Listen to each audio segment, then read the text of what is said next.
Meu celular tocou às 22 e pouco de uma sexta-feira. Ainda estava colocando a mala no quarto quando vi o nome piscando na tela. Era minha sogra. Atendi sem pensar muito. Ela nunca ligava à tarde. Normalmente mandava mensagem. Filha, que bom que você atendeu. Quero te contar uma coisa maravilhosa. Passei esses dias dando um toque especial no apartamento para quando vocês chegassem. Está lindo, você vai amar. Pedi para minha sobrinha, aquela que trabalha com design de interiores, reformular a sala e o quarto de hóspedes. Ela tem um gosto impecável, muito melhor do que aqueles móveis que você havia escolhido. Achei que ia ser uma surpresa linda. Fiquei parada no meio do corredor, com a mala ainda na mão. Meu marido estava na cozinha pegando água. Espera, você entrou no nosso apartamento enquanto a gente estava viajando? Tenho a chave, filha. Você mesma deu antes de vocês saírem, para emergência. Emergência, não para decoração. Ela riu daquele jeito leve, como quem acha que a outra pessoa está exagerando. Ai, Mariana, você é dramática igualzinha ao seu marido quando era novo. É um presente, meu bem. Não precisa agradecer agora. Quando você ver, vai entender. Meu marido entrou no corredor e me olhou com a expressão de quem percebeu que algo havia saído do lugar. É a sua mãe. Falei, cobrindo o microfone. Ela entrou no apartamento enquanto a gente estava em Recife e mudou a decoração da sala e do quarto de hóspedes. Ele abriu a boca, fechou, abriu de novo. Como assim? Não sei. Ela está dizendo que foi um presente. Ele estendeu a mão para o celular. Eu entreguei. Ouvi ele tentando entender o que havia acontecido enquanto eu ficava parada olhando para a parede do corredor, aquela parede que eu havia pintado de verde musgo há menos de 3 meses, que eu havia escolhido depois de 26 amostras de cor, que combinava perfeitamente com o sofá bege que eu havia comprado parcelado em 12 vezes. Mãe, mas você não podia ter feito isso sem falar antes. Não sei, vou ver quando chegar. Não, eu sei que você quis ajudar. Sim, pode ligar amanhã. Boa noite. Ele me devolveu o celular. Vamos ver como ficou antes de reagir, né? Fomos ver.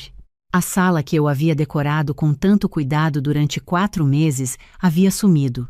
O sofá bege tinha ido embora. No lugar havia um conjunto de couro branco com almofadas pretas. A estante de madeira clara que eu havia garimpado numa feira de antiguidades em São Paulo estava substituída por prateleiras de vidro com moldura dourada. O tapete persa que eu havia comprado de uma senhora em Curitiba, aquele tapete de lã com padrão bordô e azul que eu amava, havia sumido. No chão agora havia um tapete geométrico preto e branco. As plantas que eu havia cultivado na varanda tinham sido movidas para dentro e reorganizadas de um jeito que não fazia sentido para a luz do sol. O quarto de hóspedes, que eu havia montado pensando na minha irmã que viria nos visitar em dezembro, estava completamente diferente. A cama queen que eu havia escolhido havia sido trocada por uma cama de solteiro, com cabeceira estofada cor de vinho. Os quadros com fotos das nossas viagens foram tirados da parede. No lugar havia uma gravura abstrata que eu nunca havia visto. Fiquei na porta do quarto de hóspedes olhando para aquela gravura. Meu marido ficou do meu lado em silêncio por um momento. É diferente, ele disse. Diferente. Eu passei 4 meses montando esse apartamento. Cada peça foi escolhida por mim. Cada detalhe. Fiz planilha, pesquisei preço, visitei lojas. Você lembra do tapete persa? Eu paguei R$ 1.800 naquele tapete. Ele suspirou. Vou perguntar para ela onde estão as coisas. Onde estão as coisas? Como se fosse uma questão logística. Não dormi bem naquela noite. Na manhã seguinte, minha sogra ligou às 9 da manhã animada, querendo saber o que eu havia achado. Meu marido atendeu. Ouvi ele sendo gentil, cauteloso, dizendo que algumas coisas haviam surpreendido, que a gente precisava conversar. Ela disse que a sobrinha havia trabalhado 3 dias no apartamento e que tinha ficado orgulhosa do resultado. Depois que ele desligou, perguntei, e o tapete? E o sofá? E os quadros? Ela guardou na área de serviço do sítio dela. Disse que a gente pode pegar quando quiser. No sítio dela, a 45 minutos da cidade. Passamos o fim de semana num clima estranho. Meu marido tentou ser razoável. Ela quis ajudar Mariana. Ela não imaginou que você ia ficar chateada. Para ela, foi um gesto de carinho. Eu tentei ser razoável também, mas cada vez que eu passava pela sala e via aquele sofá de couro branco que não era meu, algo dentro de mim ficava desconfortável. Como uma roupa que não é da sua numeração, que você veste porque não tem outra opção, mas que aperta em algum lugar o tempo todo. Na segunda-feira, liguei para a minha sogra. Tentei ser direta sem ser grossa. Entendo que foi uma intenção boa, mas o apartamento é nosso. Qualquer mudança precisa passar por mim. Preciso que você devolva os móveis que foram retirados. Ela ficou em silêncio por alguns segundos. Depois disse: Mariana, você é muito apegada a coisas materiais. Eu só quis modernizar. Aquele sofá era datado. Eu que escolhi aquele sofá. Exatamente. E olha onde estava. Num apartamento que parecia de 2010. Desliguei. O que aconteceu depois foi o que eu deveria ter previsto, mas por alguma razão achei que não ia acontecer. Minha sogra ligou para o meu marido chorando, dizendo que havia se esforçado tanto, que trabalhado dias para fazer uma coisa boa por nós, e que eu havia sido fria e ingrata. Ele apareceu no nosso escritório compartilhado com uma expressão que eu já conhecia, de quem está no meio de algo que não sabe como resolver. Você poderia ter agradecido pelo gesto, mesmo discordando. Eu discordei do gesto, não da intenção. Tem diferença. Ela ficou arrasada, Mariana. Ela entrou no nosso apartamento sem permissão, retirou móveis que eu havia comprado com meu dinheiro e os mandou para o sítio dela como se fossem lixo. Eu é que deveria estar arrasada. Ele baixou a cabeça. Eu sei, mas ela é assim. Ela se mete porque se importa. Ela se mete porque não consegue ficar no lugar dela. Mariana, é a verdade. Ele ficou em silêncio. Então disse: Pode pegar os móveis de volta quando quiser. Eu converso com ela. Pegamos o tapete persa de volta, o sofá bege também, os quadros. Recoloquei tudo no lugar. Passei um sábado inteiro reorganizando a sala e quando terminei, fiquei sentada no chão olhando para aquele tapete bordô e azul debaixo da mesa de centro e senti um alívio desproporcional para a situação. Mas a situação não terminou aí. Porque esse episódio do apartamento havia sido, como eu entenderia depois, apenas o começo. Nos meses seguintes, minha sogra encontrou outras formas de aparecer onde não havia sido chamada. Quando anunciei que estava grávida, ela começou a mandar mensagens diárias com nomes de bebê que ela havia pesquisado, listas de enxoval com links de lojas, indicações de pediatras que eram amigos da família dela, como se a gestação fosse um projeto de trabalho que ela estava gerenciando. Quando eu dizia que já havíamos escolhido um nome, ela dizia que era um nome muito comum, ou muito difícil, ou que o avô dela havia se chamado assim, e não tinha sido uma boa pessoa. Quando eu dizia que já havíamos escolhido um pediatra, ela dizia que conhecia uma doutora muito melhor, que atendia em tal lugar, que cobrava tal valor, que era muito mais qualificada do que qualquer um que eu pudesse ter pesquisado. Meu marido sempre dizia a mesma coisa: ela está animada com o neto. Não leva para o lado pessoal. Quando o nosso filho nasceu, ela apareceu no hospital antes mesmo de eu ter ido para o quarto.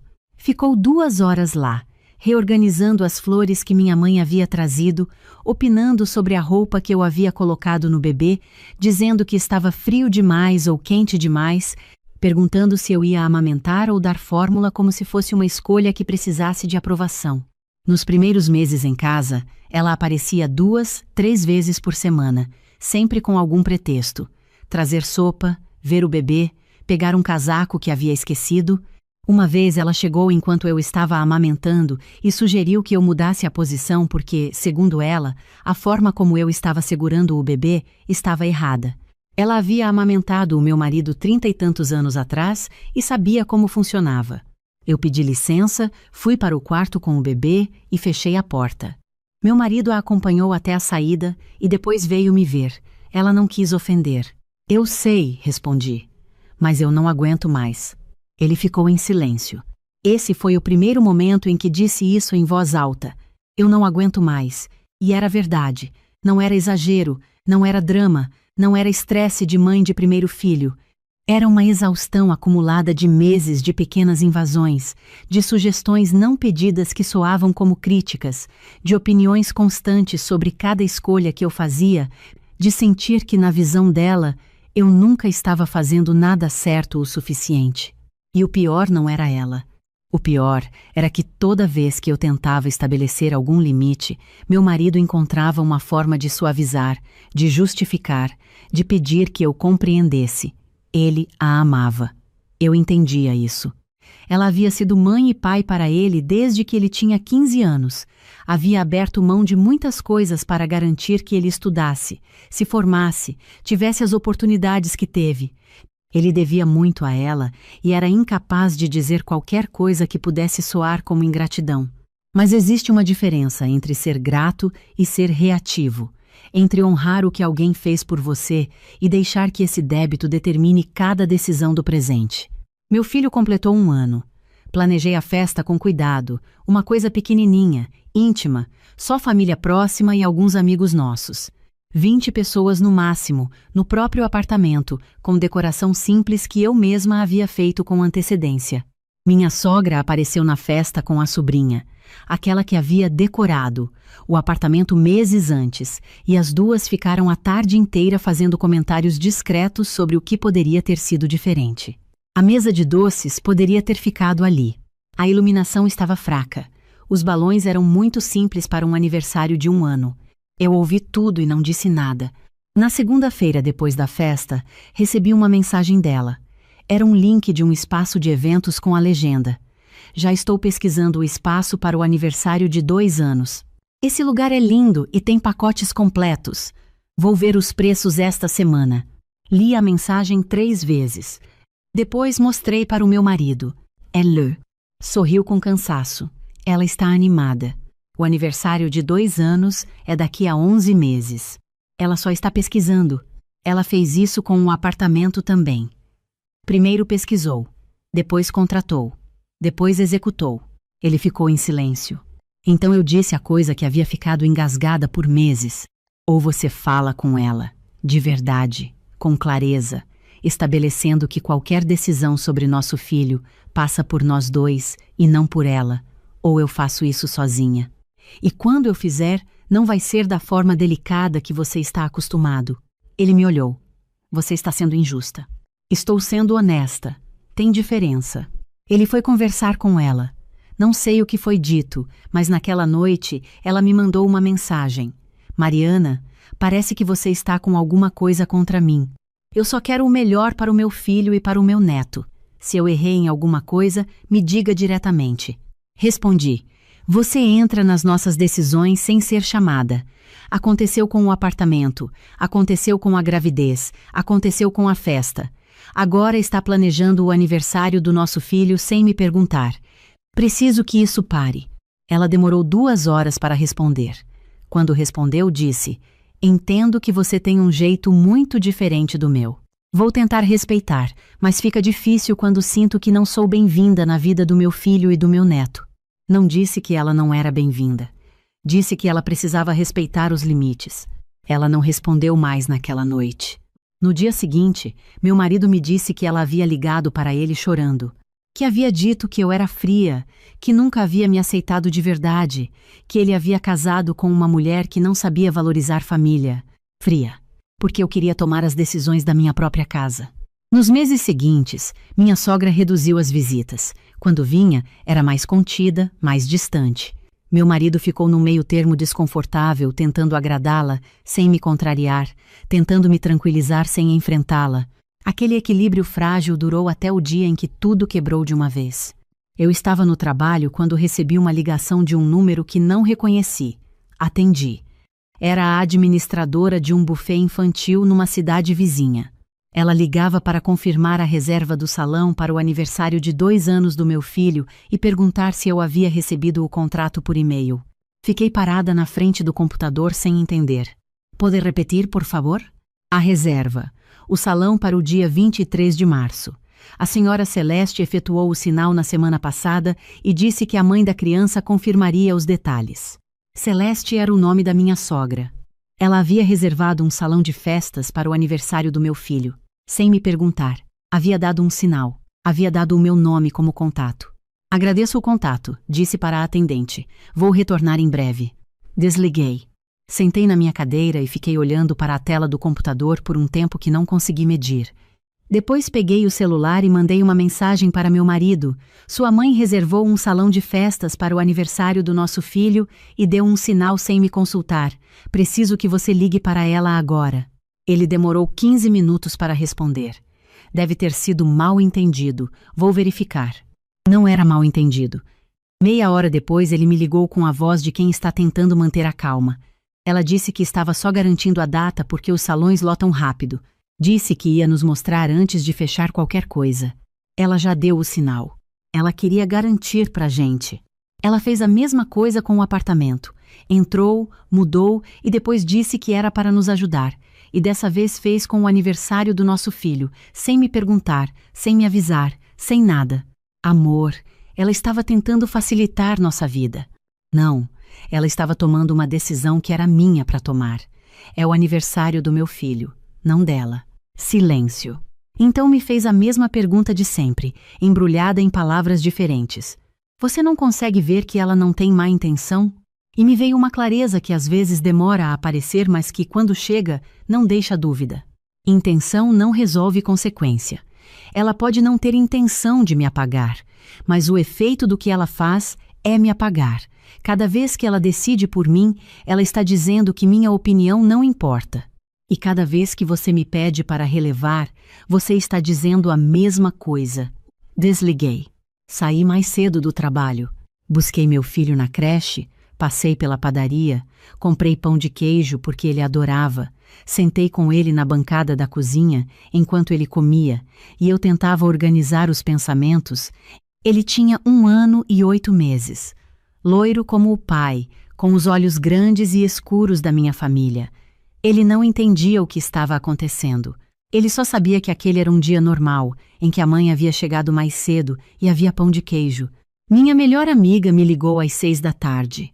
Alguma coisa estava errada com sua voz naquela mensagem de manhã. O que aconteceu? Contei tudo. Desde o apartamento, desde o nascimento, desde os comentários na festa, até o salão de festas reservado sem minha permissão. Quando terminei, ela ficou em silêncio por um momento. Então disse: Mari, deixa eu te perguntar uma coisa direta. Você está feliz? Não respondi imediatamente, porque a resposta honesta era complicada. Eu amava meu marido, eu amava nosso filho. Eu gostava do apartamento que havíamos construído juntos, do trabalho que eu havia conquistado, da rotina que tínhamos criado. Mas havia uma camada de desconforto constante que eu havia aprendido a normalizar, uma sensação de que uma parte da minha vida não era completamente minha, de que havia sempre alguém olhando por cima do meu ombro, avaliando, sugerindo, corrigindo. Às vezes, respondi. Às vezes não é suficiente, ela disse. Você merece mais do que às vezes. Quando meu marido chegou em casa, meu filho já estava dormindo. A casa estava quieta. Eu estava sentada no sofá bege que eu havia recuperado do sítio dela, aquele sofá que ela havia descrito como datado. Ele se sentou do meu lado. Estou vendo que você está mal. Estou. O que você precisa de mim? Precisava de muitas coisas. Mas naquele momento precisava de uma coisa específica. Liguei para o buffet hoje cedo, disse. Falei que a reserva havia sido feita sem minha autorização e que o sinal seria devolvido. Eles foram muito gentis. Ele me olhou. Você cancelou. Cancelei. E amanhã, quando você ligar para ela para explicar, quero que seja claro. Não mais decisões sobre nossa casa, nosso filho, nossa vida, sem passar por mim primeiro. Não como sugestão, como condição. Rebecca. Mariana. Ele respirou fundo. Você sabe o que isso vai fazer com ela. Zai. Mas você sabe o que os últimos 2 anos fizeram comigo? Ele ficou em silêncio. Eu continuei. Toda vez que ela faz alguma coisa e eu reclamo, você me pede para entender, para relevar, para lembrar que ela criou você sozinha, que sacrificou coisas, que o amor dela é genuíno. Eu entendo tudo isso, mas esse entendimento tem um custo. E o custo é que eu passo a vida me ajustando para caber numa versão da nossa vida que ela aprova. E eu estou cansada de caber. Quero existir do jeito que eu sou. Ele ficou olhando para o chão por um tempo longo. Então disse, eu não sei como falar com ela sem magoá-la. Então eu preciso que você escolha entre magoá-la e magoar a mim, porque a situação atual está me machucando todo dia. Ele levantou. Vou pensar. Você tem até amanhã. Aquela noite foi longa. Ele dormiu no quarto. Eu fiquei no sofá com o celular na mão, relendo antigas conversas, tentando lembrar de momentos em que havia me sentido segura, em que havia sentido que meu lugar naquela família era sólido e não provisório. Encontrei alguns. Não eram poucos, mas estavam enterrados embaixo de uma camada de episódios em que eu havia cedido, engolido, relevado. Às 3 da manhã, meu filho acordou com algum sonho ruim. Fui até o quarto dele, peguei no colo. Ele cheirava a shampoo infantil e estava quente do sono. Ficou acalmando devagar enquanto eu andava pelo quarto com ele no ombro, aquele quarto que eu havia montado com tanto cuidado, com a faixa de zebrinhas na parede que ele adorava, com a luminária em formato de lua que projetava estrelinhas no teto. Ninguém havia tocado naquele quarto. Minha sogra havia tentado uma vez, sugerindo que substituísse as zebrinhas por algo mais neutro, porque crianças crescem rápido e os temas ficam ultrapassados. Eu havia dito não, com tanta clareza que ela não havia repetido. Mas eram só as zebrinhas. Todo o resto havia sido terreno aberto. Quando meu filho voltou a dormir, coloquei-o de volta na cama com cuidado. Fiquei olhando para ele por um tempo. Pensei em como queria que ele crescesse, num lar em que as decisões eram tomadas por nós dois, num ambiente em que ele visse os pais se respeitando mutuamente e respeitando os próprios limites, num espaço que fosse genuinamente nosso. Na manhã seguinte, acordei antes de todo mundo. Preparei café, me sentei à mesa da cozinha com o caderno onde eu costumava escrever quando precisava pensar. Escrevi por 1 hora. Tudo que havia engolido, tudo que havia cedido, tudo que havia tentado relevar e não havia conseguido, tudo que queria que fosse diferente. Quando meu marido acordou e entrou na cozinha, eu já sabia o que precisava dizer. Você pensou? Perguntei. Pensei a noite toda. Quase não dormi. Em ler-do. Ele se sentou à minha frente. Pegou a xícara de café que eu havia deixado para ele. Eu liguei para ela às 6 da manhã. Olhei para ele. Disse que o que ela fez com o salão de festas não estava certo. Disse que qualquer decisão sobre nosso filho passa por nós dois. Disse que se ela continuar tomando iniciativa sem consultar você, vai criar um problema que eu não vou conseguir consertar. O que ela disse? Ficou em silêncio por um tempo. Depois disse que eu estava sendo ingrato, que havia dedicado a vida a mim e que agora eu estava me voltando contra ela por causa de uma festa. E você? Disse que não era ingratidão, que eu a amava e sempre ia amar, mas que minha família agora eram você e o nosso filho, e que eu precisava proteger isso. Fiquei olhando para ele. Ela desligou na minha cara. Ele disse, provavelmente vai levar um tempo para se acalmar. Fiz que sim com a cabeça. Depois perguntei, e você, está bem?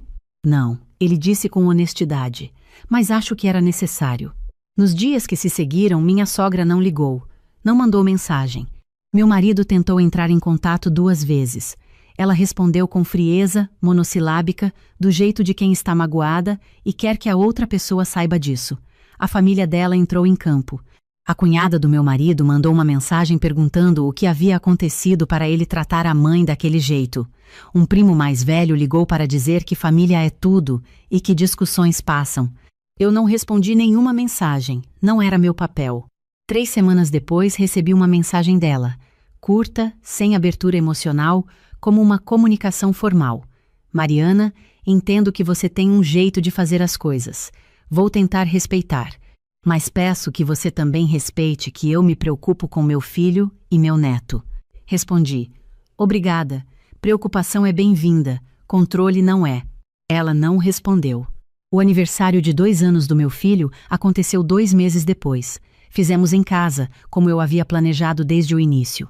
20 pessoas, decoração que eu e meu marido montamos juntos na véspera, bolo feito por uma confeiteira que uma amiga havia indicado.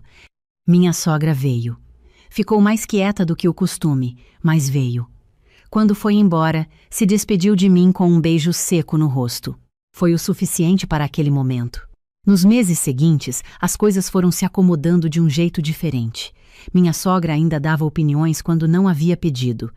Ainda mandava links de coisas que ela achava que deveríamos comprar, lugares que deveríamos visitar, métodos de criação que ela havia lido em algum artigo, mas havia parado de agir sem permissão.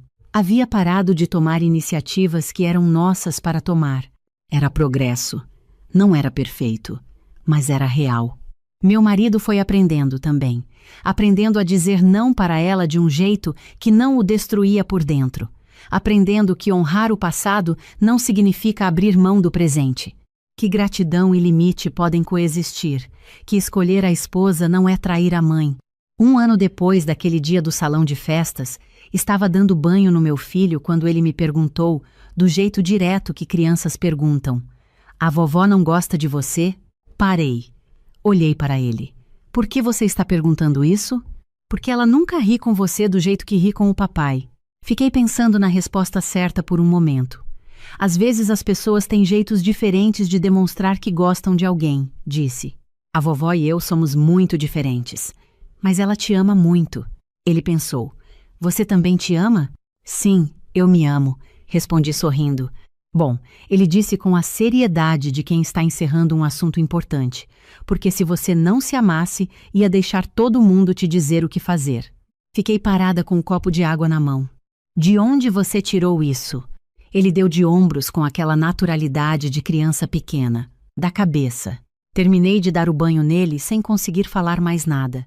Quando o coloquei na cama e apaguei a luz, fiquei parada na porta do quarto por 1 segundo, olhando para aquelas zebrinhas na parede que ainda estavam lá, para a luminária de lua que ainda projetava estrelinhas no teto, para aquele menino que havia resumido em 2 frases algo que eu havia levado 2 anos para entender completamente. Porque se você não se amasse, ia deixar todo mundo te dizer o que fazer. Fui para a sala. Meu marido estava no sofá, aquele sofá bege que eu havia recuperado de volta, lendo alguma coisa no celular. Quando me viu, levantou os olhos. Tudo bem? Tudo, respondi. Estava só pensando numa coisa que ele disse. O que ele disse? Sorri. Eu me amo. Meu marido me olhou por um momento. Depois sorriu também. Aquele sorriso tranquilo de quem entendeu sem precisar de mais explicação. E você se ama? Estou aprendendo, respondi.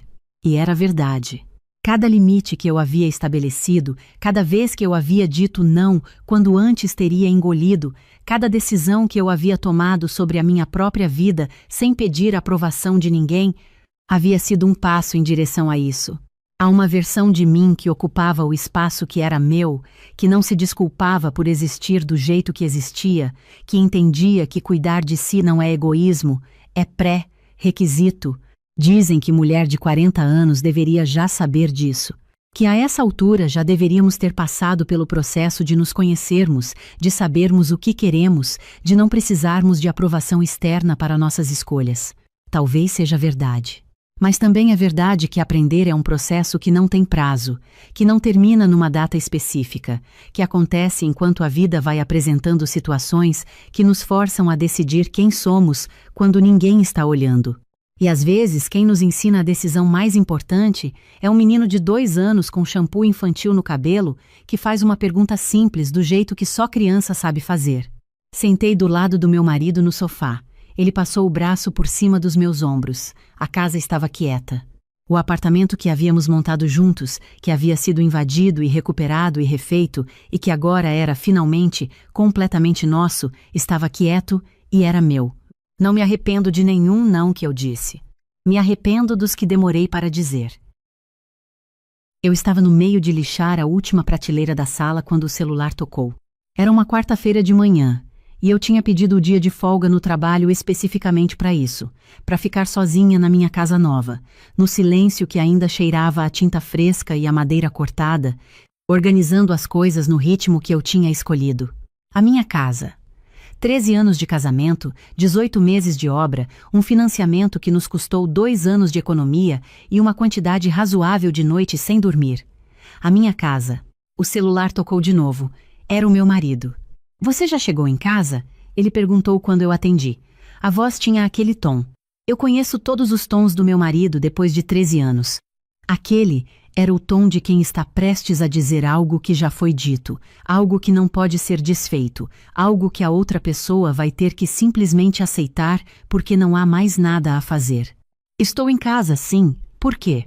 Ele fez uma pausa pequena demais para ser natural. Então você já viu. Eu baixei o papel de lixa devagar. Me levantei do chão onde estava ajoelhada. Fui até a janela da sala, que dava para a rua ainda quieta naquela hora, e disse: já viu o quê? Outra pausa. Minha mãe passou aí de manhã. Ela queria te ajudar com a mudança. Eu disse que estava tudo bem porque você pediu folga e ela disse que era melhor ir quando você estivesse em casa. Mas aí ela mudou de ideia e foi mais cedo, e eu não tive como te avisar a tempo e... Eu não o deixei terminar. O que sua mãe fez na minha casa? Ele respirou fundo. Ela trouxe umas coisas, móveis, coisas que estavam guardadas no sótão dela há anos. Ela achou que iam ficar bem aqui, que iam ajudar a completar os ambientes. Ela foi com a tia Dorinha e a tia Cida e a tia Fátima para ajudar a carregar. Eu fiquei em silêncio. Quantas coisas, exatamente? Ele não respondeu de imediato. Umas 16, 17 peças, talvez um pouco mais. Eu abaixei o celular do ouvido por alguns segundos. Fiquei olhando pela janela. Na calçada do outro lado da rua, um homem regava um vaso de samambaia com uma mangueira, devagar, como se tivesse todo o tempo do mundo. Eu pensei em como eu gostaria de ser aquele homem naquele momento. Voltei o celular ao ouvido. Eu vou te ligar mais tarde, eu disse. Ele começou a falar alguma coisa. Eu desliguei. Guardei o celular no bolso e fui até a porta da área de serviço, que estava entre a sala e o corredor. Abri. Olhei. A poltrona cor de mostarda que eu tinha escolhido com tanto cuidado no mês anterior, que eu tinha encontrado depois de visitar 7 lojas diferentes e que ainda estava encostada na parede, esperando o lugar certo, estava empurrada para o canto. No lugar dela havia uma cristaleira de madeira escura que eu nunca tinha visto na minha vida, com vidro fosco nas portas e um entalhe na lateral direita que mostra que bateu em algo em algum momento da sua existência. Na frente dela, empilhadas sem cerimônia, 3 cadeiras com assento de palha desbotada que claramente pertenciam a um conjunto de jantar diferente entre si. Ao lado, uma cômoda bege que eu não pedi, uma banqueta de ferro que eu não escolhi, um espelho com moldura dourada grossa que era a antítese exata de tudo que eu tinha planejado para esse espaço. Eu fui até a sala de jantar. A mesa de jantar que eu tinha escolhido, com tampo de madeira clara e pés finos de metal escuro, estava deslocada da posição onde eu a tinha colocado com tanta intenção, empurrada para perto da janela, porque alguém havia colocado no lugar dela um aparador de madeira maciça, com 4 gavetas e puxadores de bronze, pesado demais para que qualquer pessoa movesse sozinha, o que significava que pelo menos 4 pessoas tinham entrado na minha casa naquela manhã para colocar aquilo ali. Eu fui até o quarto de hóspedes. Havia um guarda-roupa de 2 portas que não era meu, uma penteadeira com espelho redondo que não era minha, e um abajur de tecido xadrez que definitivamente não era meu em cima de uma cômoda que também não era minha. Voltei para a sala. Me sentei na minha poltrona cor de mostarda que estava no canto errado. Fiquei olhando para a cristaleira escura que estava no lugar certo errado. Eu tenho 40 anos. Não é a primeira vez que a minha sogra entra em um espaço meu sem ser convidada. Não é a primeira vez que ela toma uma decisão sobre algo que me pertence como se o pertencimento não existisse, como se o fato de que ela criou o homem com quem eu me casei lhe desse direito sobre tudo que esse homem toca, inclusive a mulher dele, inclusive a casa dela. No nosso apartamento anterior, ela chegou uma vez enquanto estávamos viajando, com a chave que o meu marido havia dado a ela para emergências, e reorganizou o armário da cozinha porque achou que eu guardava as panelas no lugar errado. Quando voltamos, ela me ligou animada para contar o que tinha feito, como se eu fosse agradecer. Eu não agradeci. Voltei as panelas para o lugar delas e não disse nada porque eu era jovem, e ele era o homem que eu amava, e eu ainda achava que o silêncio era generosidade. No primeiro Natal depois que casamos, ela chegou com um quadro embrulhado, um pôr-do-sol em cores que eu jamais colocaria em nenhuma parede, e anunciou que era para ir na sala. Não perguntou, disse. E o meu marido ajudou a pregar. E eu deixei porque era Natal e eu ainda achava que ceder era amor. Essa casa custou tudo que eu tinha. Não só o dinheiro. que também foi muito, mas os fins de semana que eu passei escolhendo cada detalhe, cada material, cada tom de cor nas paredes, cada puxador de gaveta. Eu sabia como queria que cada cômodo se sentisse. Sabia a textura que queria no sofá e a altura que queria que as prateleiras tivessem e a quantidade de espaço vazio que eu precisava em cada canto para poder respirar quando chegasse em casa depois de um dia difícil. A minha sogra havia entrado nessa casa com 3 irmãs suas e 17 móveis que não eram meus, e havia decidido que sabia melhor do que eu o que eu precisava. Peguei o celular, liguei para minha amiga Renata.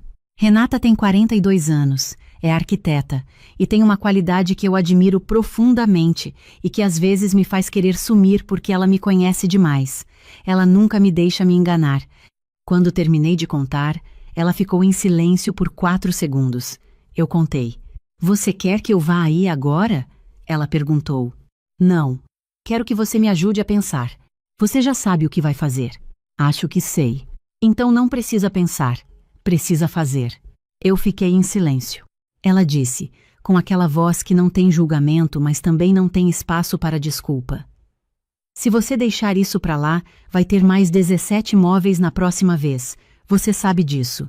Eu sabia fazia muito tempo. O problema nunca foi a minha sogra. O problema foi que cada vez que eu engolia, o espaço que ela ocupava crescia um pouco e o espaço que sobrava para mim ficava menor, e eu ficava me acostumando com uma versão de mim mesma que cabia cada vez menos no próprio lugar. Deixa eu ligar para você mais tarde, eu disse. Ela disse, tá. E eu soube pelo tom que ela entendia. Desliguei. Fui até a cozinha, enchi um copo de água e fiquei parada olhando para o quintal pequeno que dava para uma amendoeira que estava lá antes da gente chegar, que eu não plantei, mas que eu já tinha decidido que ia amar. Fiquei olhando para ela enquanto bebia a água devagar. Eu sou uma pessoa que não toma decisões com raiva. Não porque seja calma por natureza, mas porque aprendi, à força, que as decisões que tomei com raiva custaram mais do que as que tomei com clareza. Então fiquei parada olhando para a amendoeira até sentir que o que estava no meu peito não era mais fúria, e sim algo mais firme, mais fundo, mais tranquilo, a clareza que vem de saber exatamente o que você precisa fazer e não estar mais com medo de fazer. Quando o copo estava vazio, eu sabia o que ia acontecer. Fui até a mesa da copa onde eu guardo o computador e abri o Google. Pesquisei empresas de mudança com serviço avulso na minha cidade, o tipo que faz translados pequenos e não exige agendamento com semanas de antecedência. Liguei para 3. A segunda tinha disponibilidade para o dia seguinte, quinta de manhã, com 2 funcionários e uma van. O preço era R$ 380 por até 3 horas de serviço. Eu dei o número do cartão sem pestanejar. Depois abri o bloco de notas no celular e comecei a fazer a lista. Cristaleira da sala, 3 cadeiras de palha, cômoda bege, banqueta de ferro, espelho dourado, aparador de madeira, guarda-roupa 2 corpos, penteadeira com espelho, abajur xadrez e a cômoda do quarto de hóspedes. Contei 18 itens no total. Depois, fui até o quarto de hóspedes, medi os móveis que não eram meus com a fita métrica, anotei as dimensões e pesquisei o preço de um box de armazenamento na empresa mais próxima da minha casa. Fechei o aluguel de um box por 1 mês, tamanho suficiente para guardar tudo. O valor mensal era R$ 240. Guarda o recibo, eu disse para mim mesma em voz alta, no silêncio da casa. Guardei todos os recibos numa pasta no e-mail. Àquela altura, eram quase 2 da tarde. O meu marido havia ligado 2 vezes. Eu não atendi. Não porque estivesse me esquivando, mas porque eu precisava terminar de organizar o que eu precisava organizar antes de ter aquela conversa. Conversa com raiva não constrói nada. Conversa com clareza muda coisas. Quando finalmente liguei de volta, ele atendeu no segundo toque. Você sumiu. Eu estava preocupado. Eu precisava pensar. Ele fez uma pausa. E aí? E aí eu pensei. Outro silêncio. Depois ele disse, com aquele tom de quem está tentando suavizar o que sabe que não tem como suavizar. Ela quis ajudar. Ela passou meses guardando essas coisas com a ideia de trazer quando a gente tivesse a casa própria. Ela acha que é presente. Eu sei que ela acha. Não é da maldade. Eu sei disso também. Então, Então amanhã de manhã eu contratei uma empresa de mudança para retirar todos os móveis dela da minha casa e levar para um box de armazenamento. Ela tem 1 mês para buscar. Se não buscar, eu pago mais 1 mês. Mas eles saem daqui. Ele ficou em silêncio por um tempo longo. Você não acha que é... exagerado? Eu respirei fundo. Não de raiva. De alguém que sabe exatamente o que vai dizer. Ela entrou na minha casa sem me avisar. Ela trouxe 3 pessoas junto. Ela moveu móveis que eu escolhi. Ela colocou 18 peças que eu não quero, num espaço que eu planejo há mais de 1 ano. Ela fez tudo isso sem me perguntar uma única vez. Você me diz qual parte disso não é exagerada? Ele não respondeu. Eu continuei. E você concordou com ela sem me consultar. Você deu permissão sobre a minha casa sem me perguntar. Isso é o que eu preciso que você entenda. Não é só a sua mãe. É que você achou que podia decidir isso por mim. A voz dele, quando respondeu, estava diferente.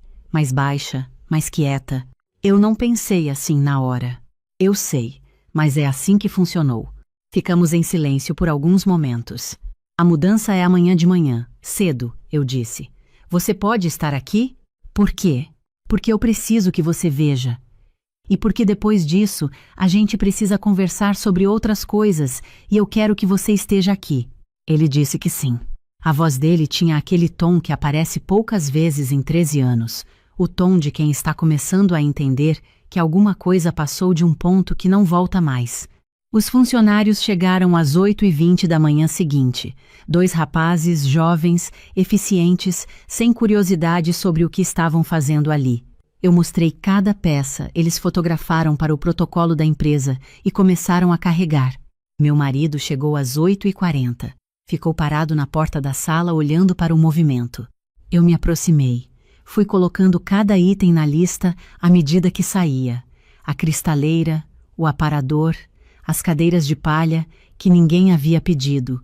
O guarda-roupa do quarto de hóspedes, que levou os 2 funcionários e meu marido juntos para mover.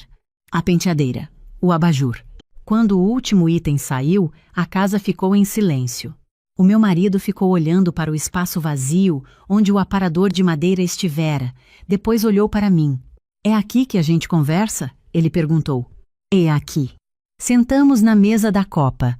Eu coloquei 2 copos de água. Não tinha nada mais cerimonioso do que isso para oferecer e não havia nenhuma razão para fingir que era outra coisa que não era. Eu disse, com cuidado, com cada palavra no lugar que ela precisava estar.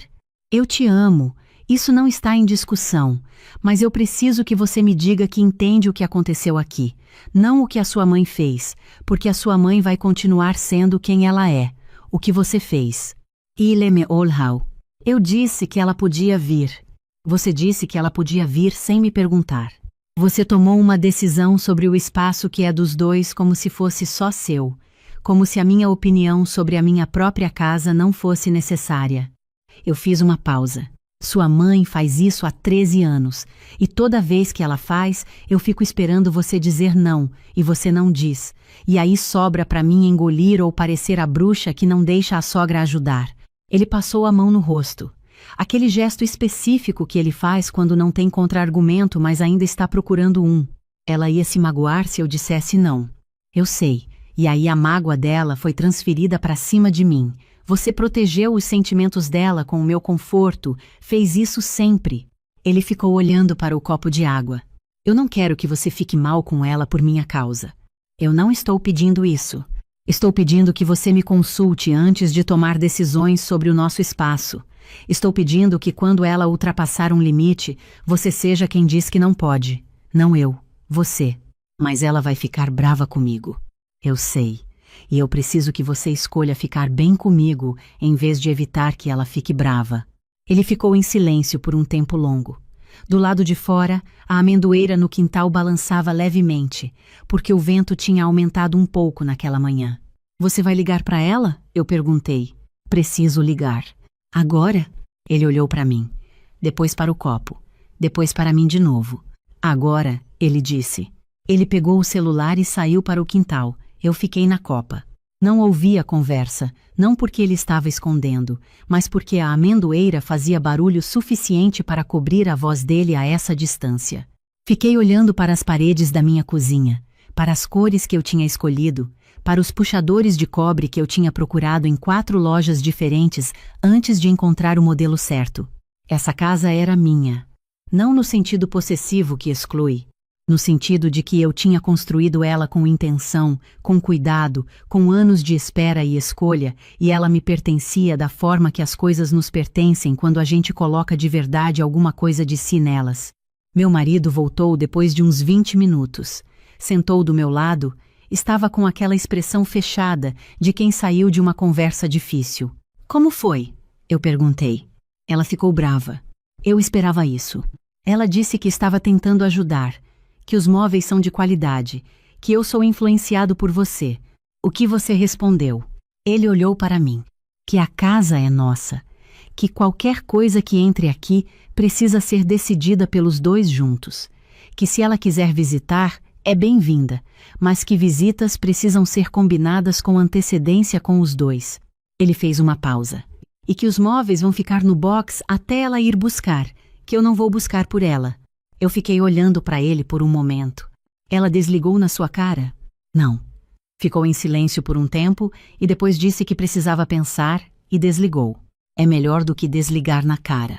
Ei, ficamos em silêncio. Do lado de fora, a amendoeira continuava balançando. Minha mãe também vai ligar, ele disse. Provavelmente hoje. Provavelmente. E você? Eu vou atender. Vou ouvir. E vou dizer o mesmo que você disse. Ele me olhou com uma expressão que eu não sabia nomear direito.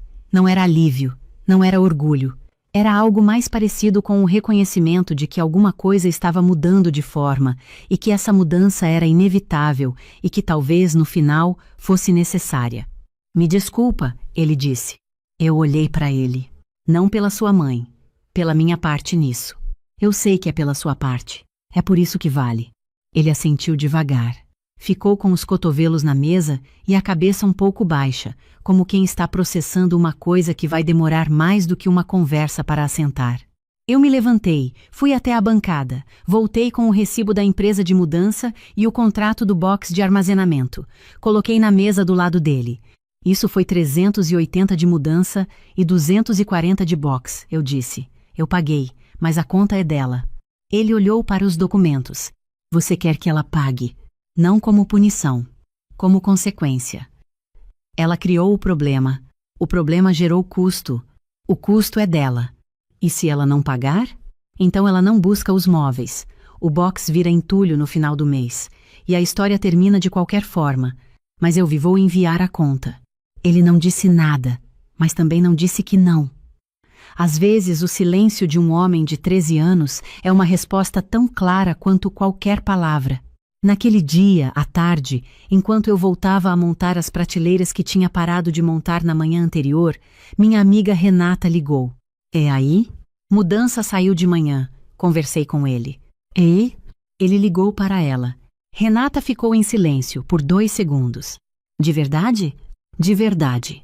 Ela disse uma palavrão de satisfação que eu não vou repetir aqui, mas que me fez rir pela primeira vez em 2 dias. Você tá bem? Ela perguntou depois. Estou. Estou com a mão cheia de lixa e a prateleira torta, mas estou bem. Isso é progresso. Ei! Naquela semana, a minha sogra não ligou para mim. Ligou para o meu marido 3 vezes.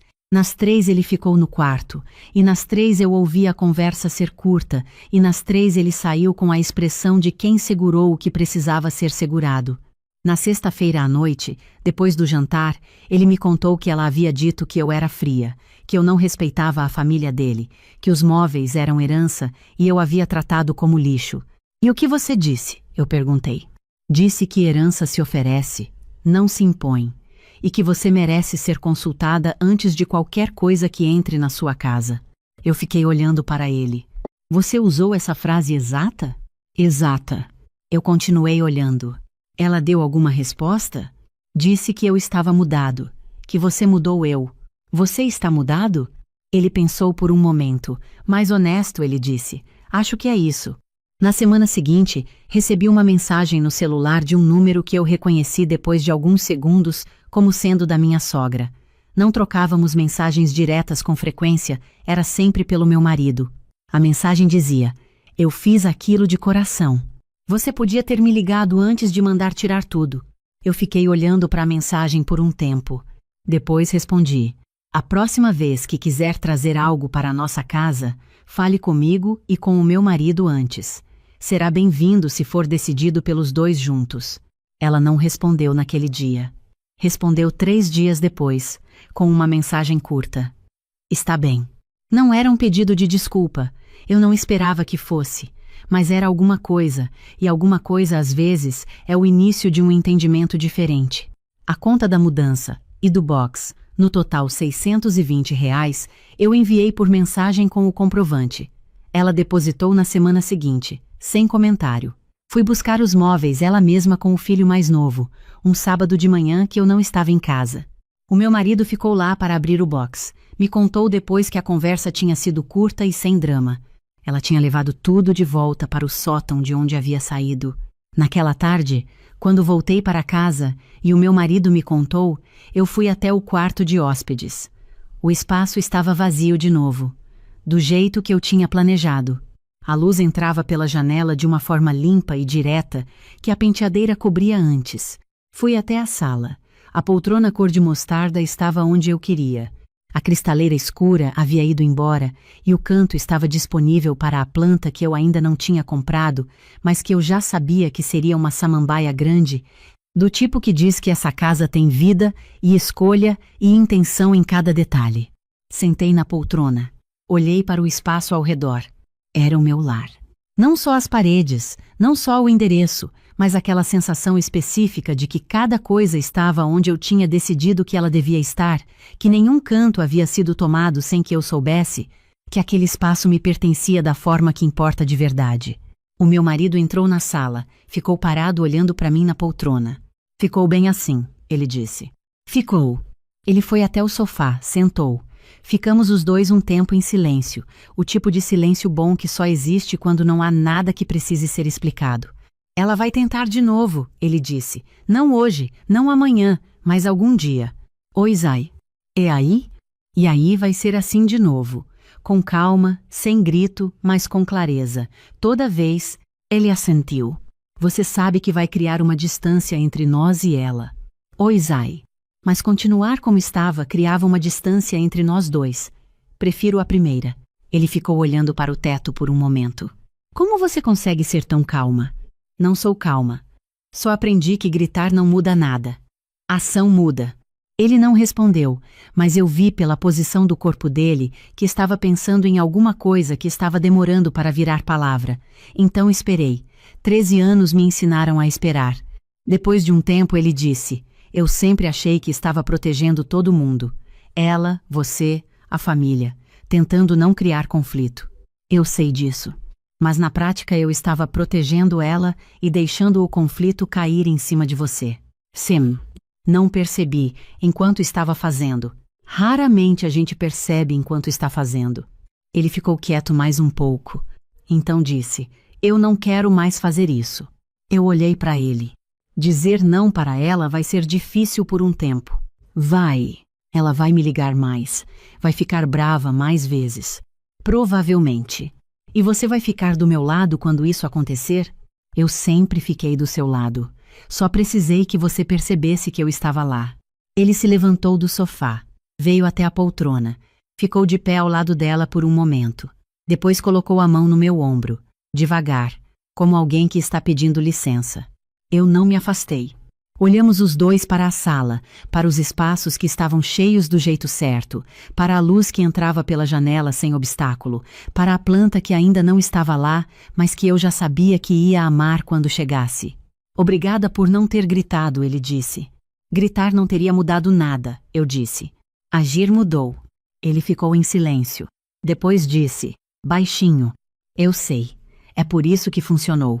Nos dias que se seguiram, a casa foi assumindo a forma que eu tinha imaginado. A samambaia chegou numa terça-feira, grande e cheia como eu queria, e foi para o canto da sala que estava esperando por ela. As prateleiras ficaram prontas, com os livros organizados por cor, uma escolha que eu tinha adiado por meses porque sabia que levaria tempo e queria fazer quando tivesse paz suficiente para isso.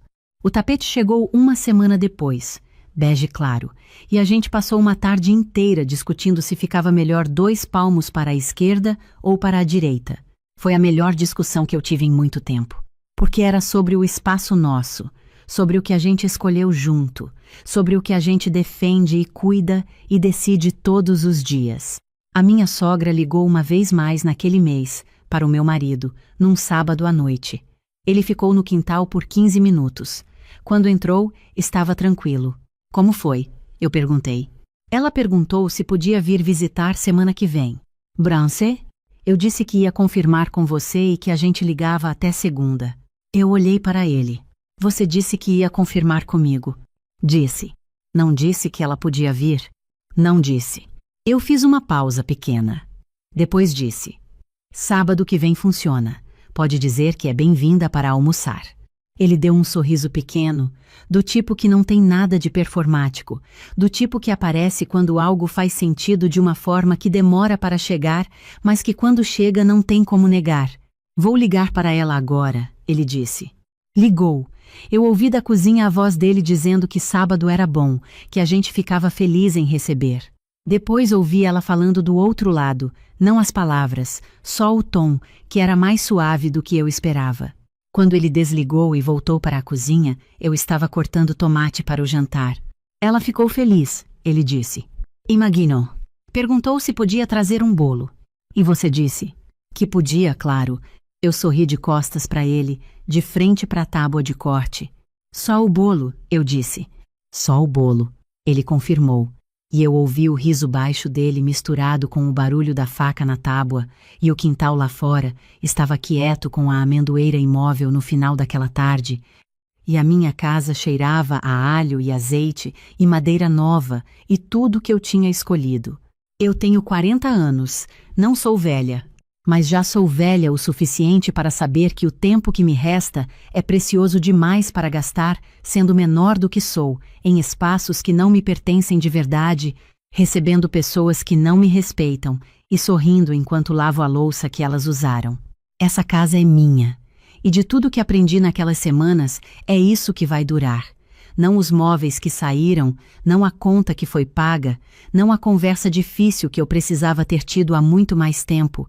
O que vai durar é que eu aprendi, de uma vez e sem rodeio, que raiva grita e passa, clareza age e fica, e que o silêncio que eu escolho agora não é mais o silêncio de quem engole, é o silêncio de quem já sabe o que vai fazer.